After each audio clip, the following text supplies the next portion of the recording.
Olá, tudo bom? Primeiramente sejam bem-vindos, né?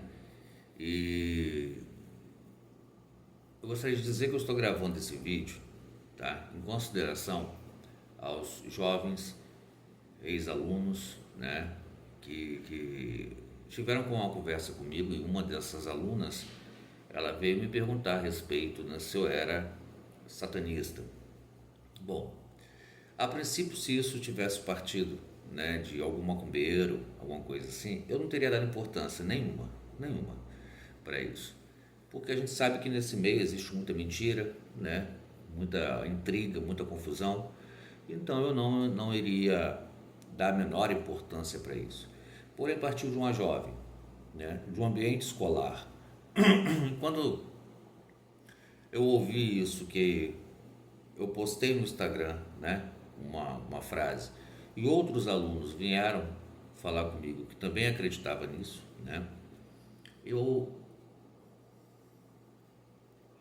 senti a importância de vir trazer um esclarecimento, né, para esses jovens e para toda e qualquer pessoa que precisar de um esclarecimento, que tiver isso também como dúvida. Então, a princípio, já deixar bem claro que não, eu não sou satanista, eu sou candomblessista. E há 2 anos estou estudando a prática de Quimbanda, né? Nasci dentro da religião da Umbanda, né, durante toda a minha infância e juventude. Infância e juventude por quê? Porque eu praticamente, desde os meus 5 anos de idade, desde que eu não me entendo como gente, eu já estava dentro de um terreiro de Umbanda.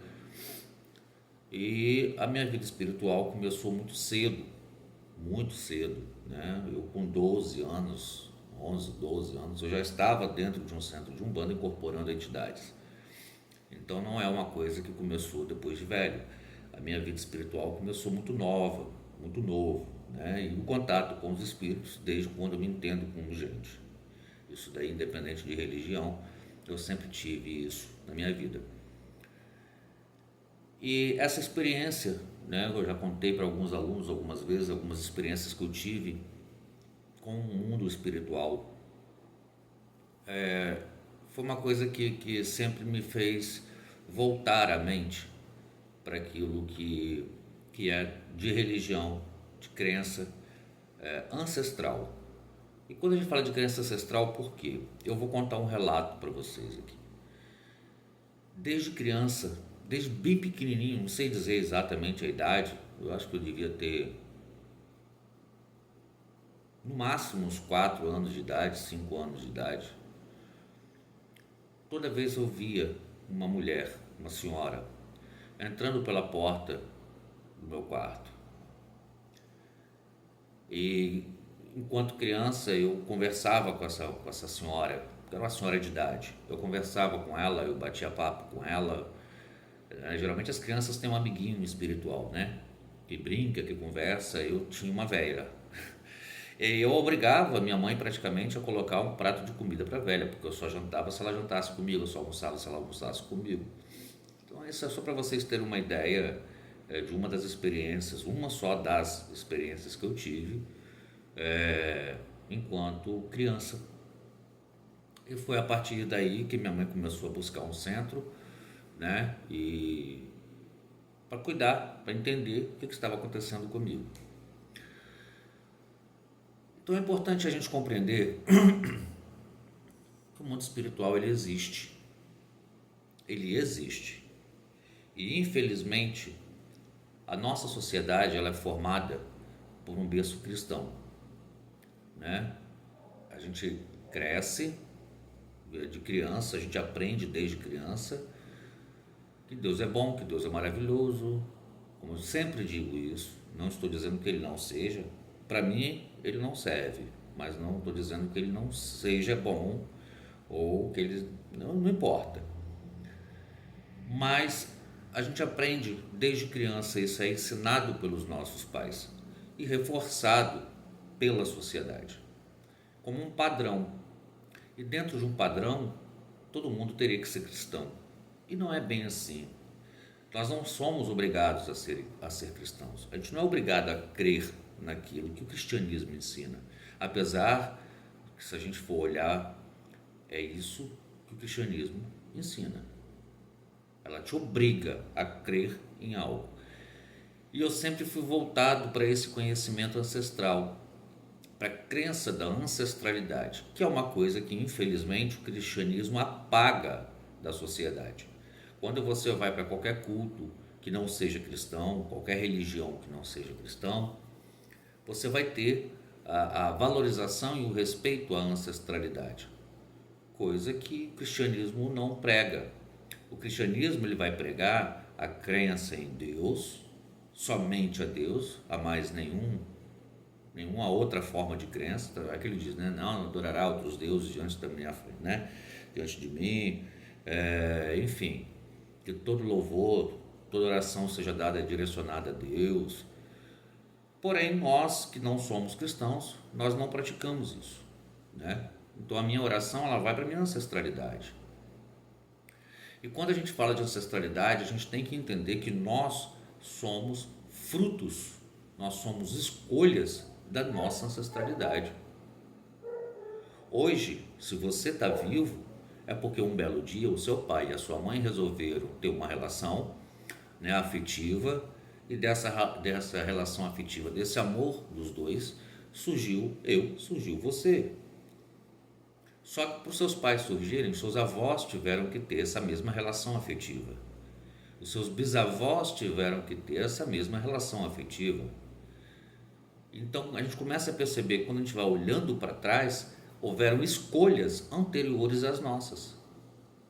Então nós herdamos aquilo que o que nós temos hoje, o que nós somos heranças, né, dos nossos ancestrais. A sociedade hoje ela é uma herança. Ela foi deixada pelos nossos ancestrais. Assim como os nossos filhos, os nossos netos, bisnetos, tataranetos serão o futuro e herdarão aquilo que nós deixaremos para eles, com exceção dos bebês, né, aí de plástico, né? Maluquice, mas enfim. Entendeu? Então, é importante a gente entender que existem outras formas de crenças e existem outras formas de cultos que não são cristãos. E infelizmente o cristianismo ele tem a tendência de demonizar tudo aquilo que não faz parte do seu contexto. Então, por exemplo, é muito comum dentro do cristianismo a gente ver o ensinamento de que não existe o espírito depois que a pessoa morre, ele fica adormecido. E quando a gente começa a analisar, por exemplo, dentro da vertente do cristianismo, esse tipo de pensamento, a gente vê que existe uma incoerência nessa fala, nesse ensinamento. Por quê? Porque o próprio rei foi em busca da pitonisa para conversar com o sacerdote, porque ele estava perto de morrer e estava perdendo o seu reinado. E ele vai consultar quem? Um profeta que já havia morrido. Então o profeta se materializa na frente dele, a existência do Espírito. Quando você vai para a própria Bíblia, no próprio Jesus, quando vai para o Monte da Transfiguração, no momento da sua aflição, que ele fala, Pai, se possível, passe de mim esse cálice, quem é que aparece para ele para poder confortar Jesus? Moisés e Elias. Um líder religioso e um profeta que já havia morrido. Dois espíritos. Tanto é que os seus discípulos também os veem e falam, mestre, se quiser a gente faz cabanas para eles, para ir para o Senhor. Então mostra que o Espírito vem para trazer conforto e para nos confortar também, né? Mostra a presença da nossa ancestralidade, porque Moisés está representando a ancestralidade de Jesus, Elias também, né? Então a própria ancestralidade de Jesus ele se faz presente para confortar Jesus no momento de angústia dele. Pai, se possível, passe de mim esse cálice, ou seja, não estou dando conta. Eu estou falando isso para vocês entenderem que as religiões de matriz afro-brasileira, seja ela Umbanda, Quimbanda, Candomblé, ou o próprio Espiritismo, que já tem uma visão mais eurocêntrica, né, de Allan Kardec, que vem lá da França, que vem da Europa, ela preza pelo culto ancestral, pelo respeito e a valorização ancestral. Então, Quando a gente começa a estudar religião, a gente começa a entender que existem outras formas de pensamento e outras formas de crença. Não é porque uma pessoa não é cristão que ela é satanista. Até porque o diabo só pertence ao cristão.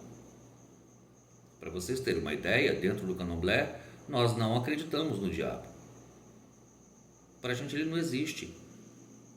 Ele literalmente não existe.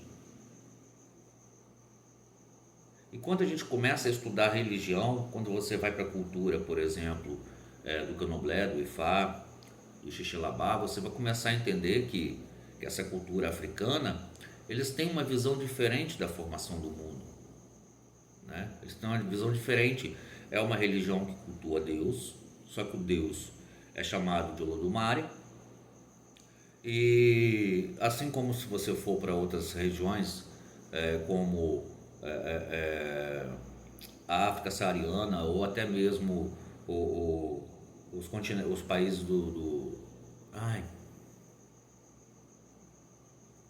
da Oceania, enfim, outras regiões, você vai ter o culto a Alá, o culto a Jeová, né? Então, a God, Deus, né? Depende da região, ele vai ter um nome diferente. Do Oriente Médio, desculpa, Oriente Médio. Quando você vai lá para o Oriente Médio, você vai ter outras representações e outras formas de culto. Ah, mas a religião de matriz afro-brasileira sacrifica animal. Sacrifica. Assim como o judaísmo também. E é um culto a Deus, até hoje. E quando você vai para a Bíblia, você vai ver que antigamente a forma de culto a Deus também era através do sacrifício animal. Está na Bíblia, isso é Bíblia, no Velho Testamento. Ah, mas Jesus é o animal sacrificado. O que para nós é muito feio, mas tudo bem. Eu não coloco o ser humano como animal sacrificado, mas enfim, respeito isso. Até uma forma de abolir, até porque isso foi usado como uma forma de abolir o sacrifício do animal em si, né? Bom, mas não é o que vem ao caso aqui. Então, tudo aquilo que não faz parte do contexto cristão vai ser demonizado. Então, os orixás são demônios, Exu é demônio, seja lá o que for, Buda se torna demônio, Shiva se torna demônio, tudo se torna demônio. Não importa qual a religião, não importa qual é a crença religiosa, se não está dentro dos conceitos cristãos, vai virar demônio. Existe alguma religião, alguma crença que seja demonológica? Existe. Não posso falar, por quê? Porque eu não conheço, porque eu não sou satanista, né? Então eu não posso falar de uma religião que eu não conheço, de uma crença que eu não conheço, mas que existe, existe. Existem pessoas que acreditam nos demônios, que louvam os demônios. Essa pessoa não sou eu, tá? Não faça prática a Lilith, a Astarote, sei lá, a diversos aí, não sei nem os nomes, porque não faz parte da minha crença, não faz parte do meu culto. Eu cultuo dentro do candomblé os orixás, né? Que aí vocês vão, se fizer uma pesquisa na internet, vocês vão achar um monte. Ogum, Oxóssi, Xangô, Iemanjá, Nanã, e por aí vai. Oxalá, candomblé. Aí é meu culto religioso. E dentro da Quimbanda, eu pratico um culto aos Exus ancestrais, aos nossos ancestrais, aos espíritos. Então, dentro do candomblé, eu cultuo orixá, que não é espírito, tá? São divindades. E dentro da Quimbanda, eu faço a prática de culto aos espíritos, às minhas ancestralidades. Ok? Então, dentro da Quimbanda existem vertentes que são demonológicas, que fazem um culto à parte demoníaca da história. Não é a minha vertente. A minha vertente, ela é chamada de Quimbanda das Almas, tá? Que tem uma pegada muito forte com o xamanismo indígena, com a cultura indígena. Então não tem nada a ver com demônios, ok? Então existe sim a Quimbanda luciferiana, a Quimbanda, sei lá, draconiana, uns negócios meio estranhos aí, mas eu respeito, até porque é uma forma de crença, e toda forma de crença tem que ser respeitada, mesmo que não seja a minha. Então a gente tem que aprender a respeitar aquilo que é a crença do outro, mesmo que não faça parte da nossa crença, entendeu? Então, dentro do candomblé eu cultuo os orixás, que não são espíritos, e dentro da quimbanda eu cultuo os espíritos, que são os meus ancestrais, tá ok? Dentro do candomblé eu procuro entender e compreender quem sou eu no mundo, e dentro da quimbanda eu pratico o culto àqueles que antes de mim vieram e que têm muito mais conhecimento, muito mais sabedoria do que eu. Simples assim. Pode me chamar de macumbeiro à vontade, porque eu sou mesmo, eu tenho orgulho, muito orgulho, quando alguém fala, macumbeirão, sou mesmo, porque eu não faço parte daquilo que é socialmente aceito. O preconceito faz parte da minha realidade. Eu sofro preconceito por ser de religião de matriz afro-brasileira. E isso não me incomoda, porque eu sei muito bem o que eu sou e o que eu quero, tá certo? Não preciso ficar me escondendo, não preciso ficar colocando máscaras para ser aceito socialmente. Quem gosta de mim pela pessoa que eu sou, pela forma como eu trato, pela forma como eu me relaciono com os outros, e não por aquilo que eu acredito, né? Pela minha forma de crença. Então a gente tem que aprender a se relacionar com as pessoas. E aprender a se relacionar com as pessoas é entender e respeitar quem elas são, com as suas qualidades, com os seus defeitos. Se os defeitos foram muito grandes e não for possível de conviver, simplesmente me afasto. É o que faz parte da vida, mas não deixo de respeitar aquela pessoa dentro da crença que ela tem e dentro das práticas religiosas dela. Até porque crença é individual, né? A sua mãe pode ter uma crença, o seu pai pode ter outra e você pode ter outra, porque é liberdade de expressão, né? Então a gente não pode obrigar a outra pessoa a acreditar naquilo que nós acreditamos. Tanto é que alunos, ex-alunos, quando vêm me perguntar a respeito de religião, eu ensino. Porque infelizmente a nossa escola, o nosso sistema educacional, ela foi extremamente influenciada pelo cristianismo, né? As primeiras escolas foram formadas por padres que tinham como finalidade catequizar os índios e os negros. Então a gente precisa entender que, por exemplo, hoje vocês têm dentro da escola a educação religiosa, o ensino de religião, e na maior parte das vezes é feito com a Bíblia na mão, quando não deveria, que é errado. Porque se uma escola abre o direito de você carregar uma Bíblia para dentro da escola, você pode carregar a Torá, você pode carregar os versos de Ifá, outras filosofias religiosas, que seria o correto da educação religiosa nas escolas. Ensinar todas as religiões sem preconceito. Porém, a maior parte das pessoas que são professores dentro dos ambientes escolares são cristãos, são evangélicos, são crentes, e que têm por característica a imposição da fé deles, o que é errado. Extremamente errado para um ambiente educacional, para uma escola. O correto é você ensinar dentro da escola, dentro do ambiente educacional, as religiões.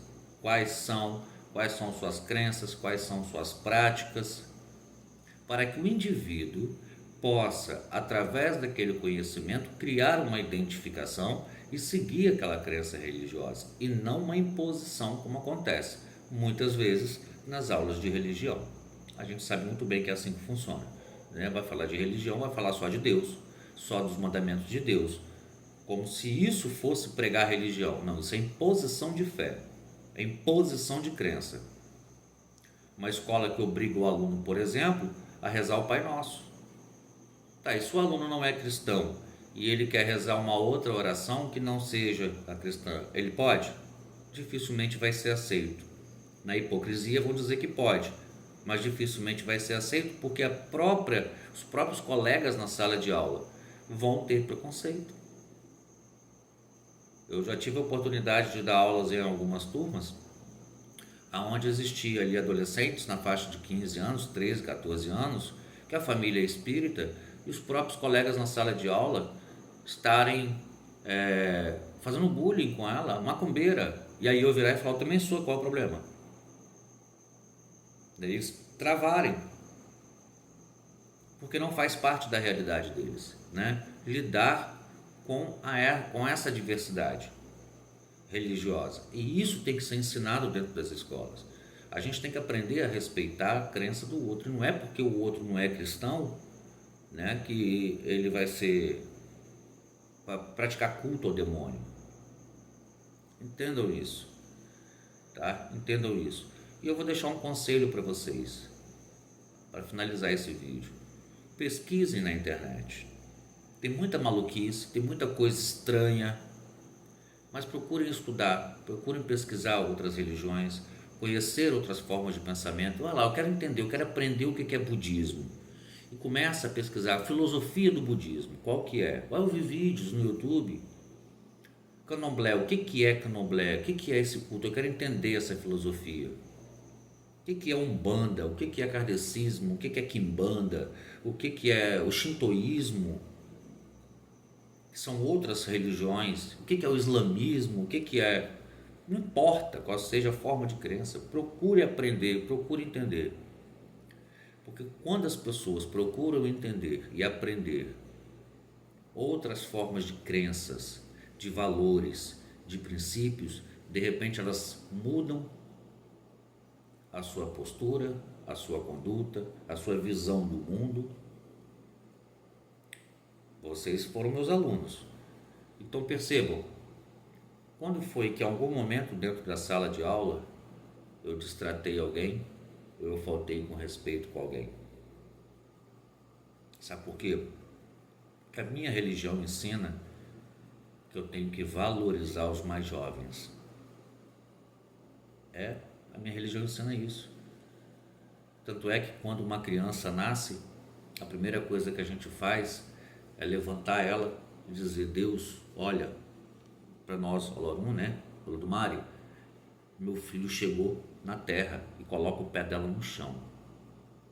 E eu agradeço a Deus por aquela criança ter chegado. E a partir daquele momento eu começo a respeitar aquela criança, aquele bebê, desde bebê.